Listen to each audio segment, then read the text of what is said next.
Halo teman-teman semua, dimanapun kalian berada, semoga kalian semua selalu dalam keadaan sehat ya. Perkenalkan, saya Debra Farediba Ahwan. Di sini saya bersama dengan teman-teman saya dari kelompok 4 yang merupakan mahasiswa yang politik juga untuk berbicara singkat, serius tapi santai untuk membahas mengenai isu gender, terutama untuk menjawab pertanyaan mengenai mengapa sih kekerasan seksual terus terjadi dan terus berulang. Nah, langsung saja kali ya kita perkenalan dulu. Mungkin bisa dari kakaknya ini. Halo, perkenalkan nama saya Novita Fideningsi. Halo, nama saya Chandika Sasikirana. Halo, nama saya Zindian Nasika. Halo, saya Iqbal. Halo, nama saya Nisa Rizky Amadia. Oke, langsung saja kali ya. Sebagai karena tadi sudah di notice juga kali ya, karena kita di sini akan membahas mengenai kekerasan seksual.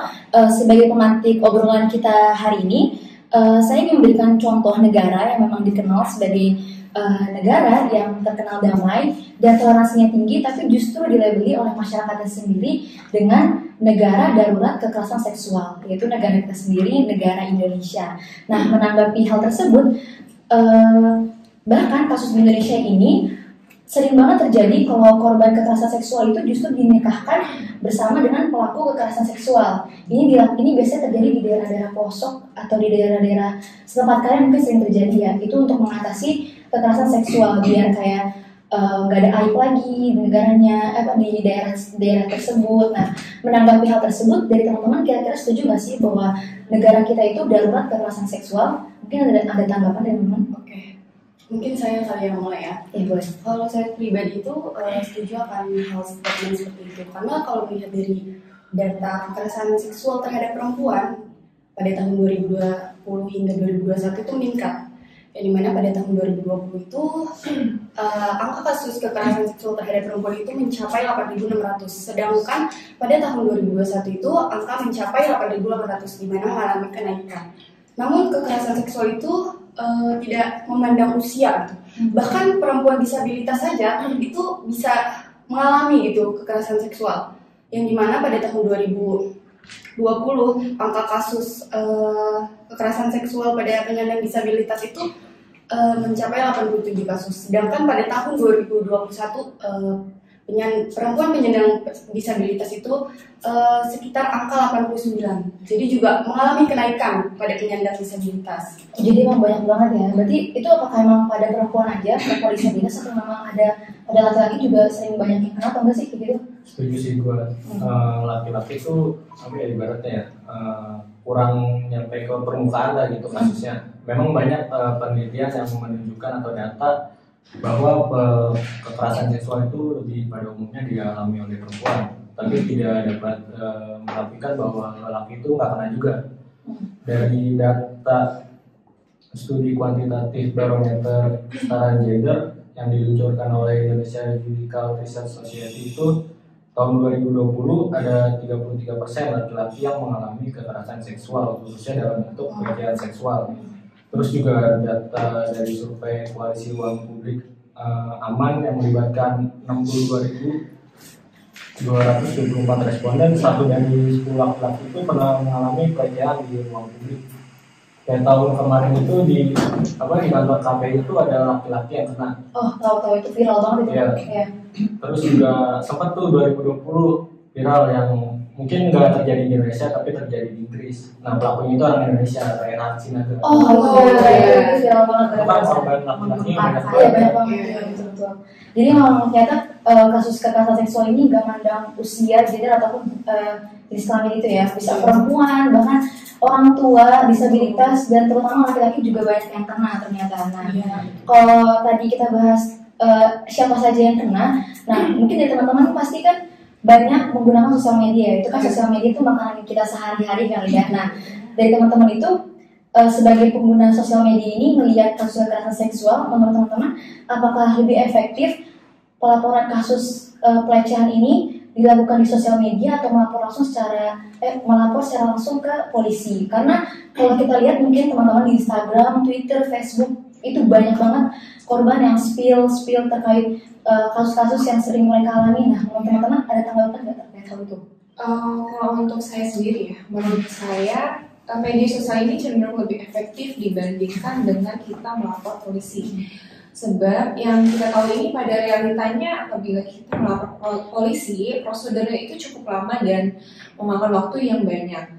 Kemudian penanganannya pun juga kadang tidak sesuai dengan apa yang kita terima, maksudnya seperti nggak sama gitu dengan yang korban dapatkan.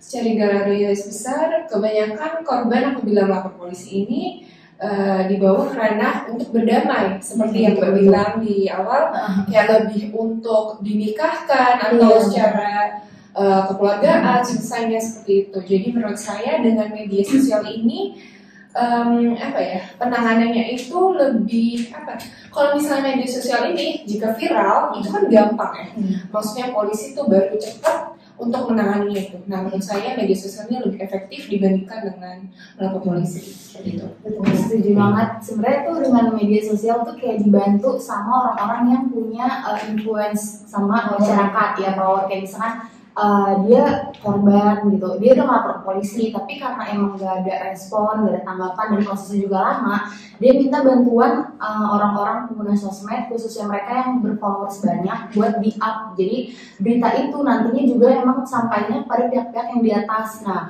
baru pihak yang di atas itu merespon terhadap kasus itu. Jadi kenapa banyak banget masyarakat yang lebih suka speak up lewat media sosial dan lebih cepat ditangani juga, dan mereka juga punya kayak backingan kayak support sistem juga dari teman-teman yang sama kena juga, dan juga dari teman-teman yang emang merasa korban ini perlu adanya kayak bantuan gitu. Ya sih, saya setuju juga sih kalau misalnya media sosial itu lebih efektif ketimbang kita lapor polisi yang emang berbelit-belit banget gitu prosesnya gitu. Tapi kalau misalnya kita nggak sendiri respon di media sosial, misalnya kita melapor sebagai korban, tapi pasti aja ada muncul dua kubu yang pro dan kontra terkait apa yang kita omongin di sosial media, terutama biasanya di Twitter ya. Itu banyak banget korban pelecehan atau kekerasan itu melapor melalui media sosial, tapi justru kubu yang muncul ada yang pro dan kontra. Nah, rata-rata yang saya baca sendiri dan saya melihat kok masih ada sih di tahun sekarang itu terjadi. Ada yang berpikir bahwa wah itu sih gara-gara pakaiannya tuh, jadi kekerasan seksual terjadi tuh. Kalau misalnya kita lihat juga nih kasus viral tuh masih yang di taksi online, itu dia pakai pakaiannya kacanya terbuka dan si sopir itu megang-megang pahanya itu. Saya sendiri melihat bahwa komentar itu bilang itu salah pakaiannya itu mengundang tuh mbaknya yang salah kayak gitu. Nah, tanggapan teman-teman terkait hal itu gimana? Apakah memang ini tuh salah korban kekerasan seksual itu terjadi karena salah pakaiannya? Nah, tanggapan teman kira-kira gimana? Kalau dari saya sendiri kan saya dari sisi perempuan ya. Kalau misalnya dari pakaian itu menurut saya itu nggak berkaitan sama apa yang terjadi sama yang kena pelecehan seksual. Kenapa? Sebenarnya pakaian yang kita pakai itu untuk kita sendiri, untuk urusan kita nafsu pada orang lain kan itu urusan masing-masing kan. Jadi kita tidak bisa menyalahkan pakaian orang lain atas kejahatan yang kita lakukan. Kenapa hal ini masih terjadi? Ini tuh karena paradigma, mungkin karena negara kita yang cukup agamanya kuat ya, jadinya pakaian tertutup itu sangat dicanangkan di negara ini.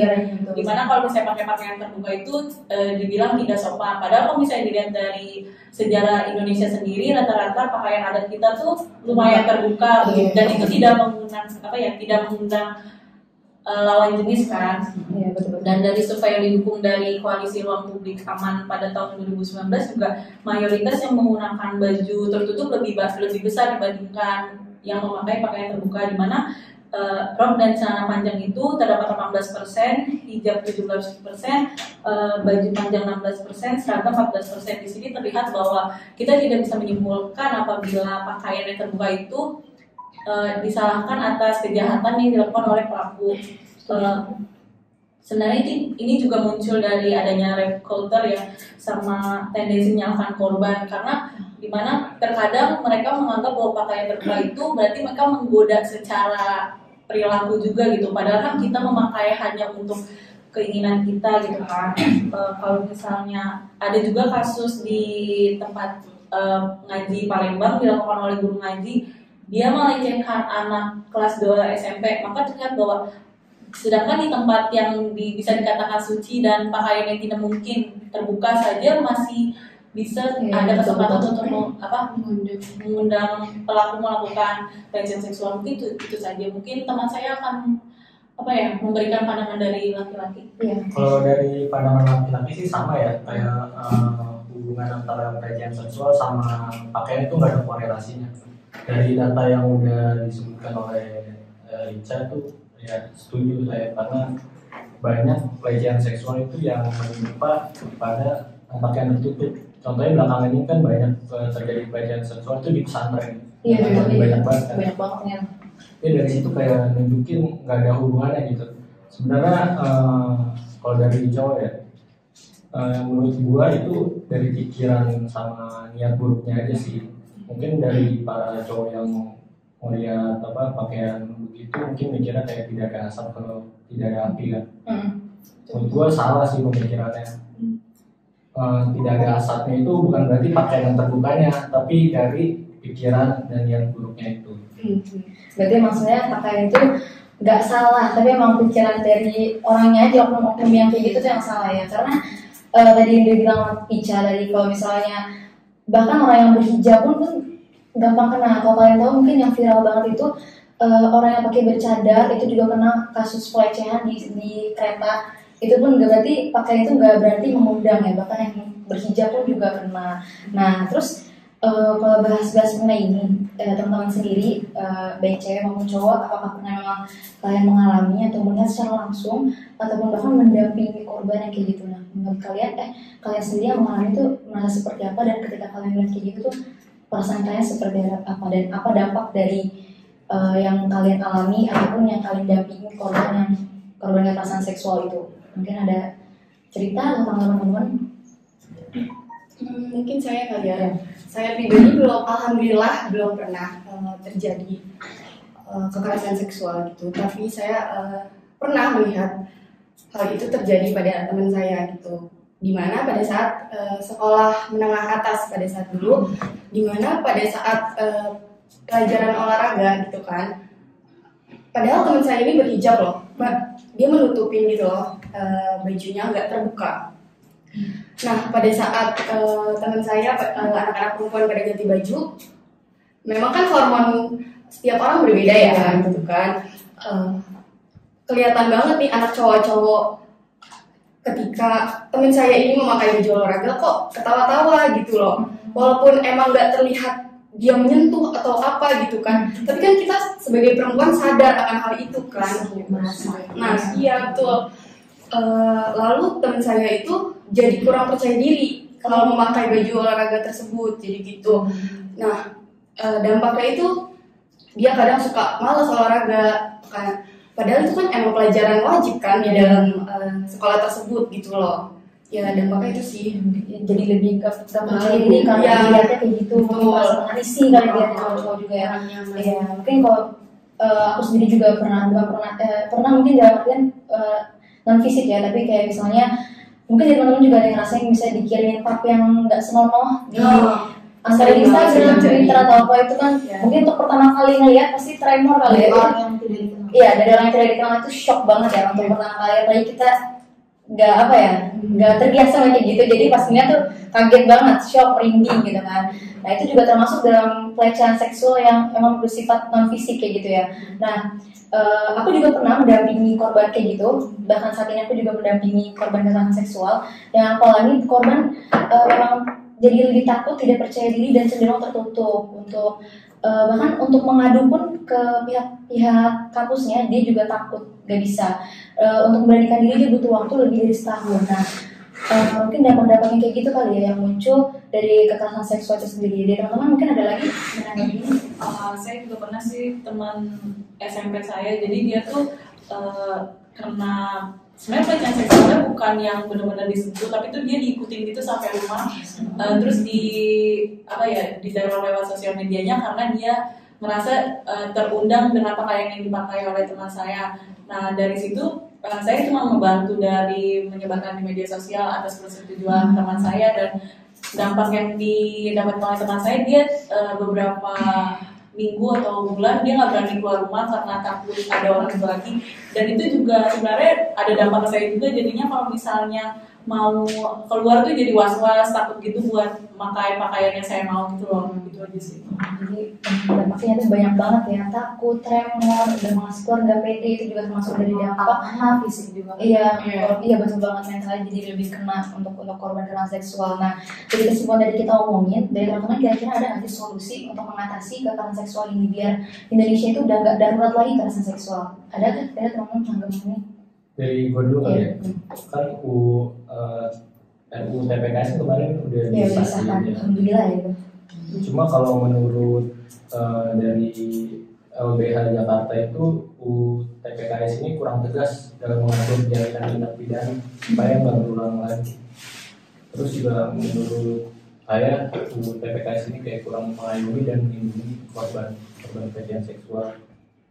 Jadi saya langkah selanjutnya rekomendasi yang bisa dilakukan itu kayak memperkuat budaya hukum aparat penegak hukum supaya dapat menggunakan perspektif korban dan gender dalam setiap tahapan proses pembalikan pidananya. Terus kayak mekanisme pengawasannya juga diperkuat dan transparansi juga harus ada gitu ke korban. Terus juga penting juga nih kayak memprioritaskan agenda pendidikan dan kampanye untuk menciptakan ruang yang aman dalam kehidupan masyarakat. Paling seperti itu sih dari sisi hukum. Oke, dari sisi hukum berarti tadi kayak hukum dibuat berdasarkan perspektif korbannya gitu ya. Betul. Tapi dari sisi lain ada kah? Boleh saya menambahkan kalau dari solusi pelecehan seksual di bidang pendidikan ya.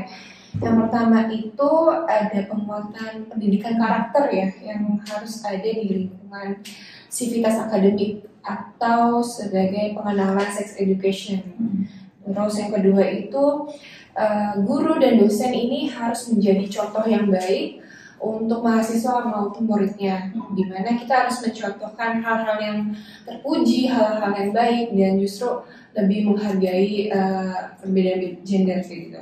Nah mungkin yang ketiga, korban pelecehan seksual ini harus show up atau berani untuk speak up gitu apabila mereka mengalami kekerasan seksual, makanya harus dibicarakan dan nanti akan ditangani seperti itu. Oh, berarti kalau dari sisi pendidikan kurang lebih harus ada sex education dari di setiap sekolah gitu ya, karena kan negara kita juga kayaknya masih minim pengetahuan seperti itu, jadi dinormalisasikan gitu kekerasan seksual yang terjadi saat ini. Nah mungkin dari sisi lain ada lagi kan mau nambahin dikit sih dari segi kayak misalkan dari sosial, contoh itu dari keluarga kan banyak kayak korban yang terkena pelecehan sosial tuh malah kayak tidak diterima gitu di keluarga kan, malah kayak dianggapnya tuh mereka sudah kayak ternodai lah atau kayak udah nggak seperti yang mereka harapkan gitu kan.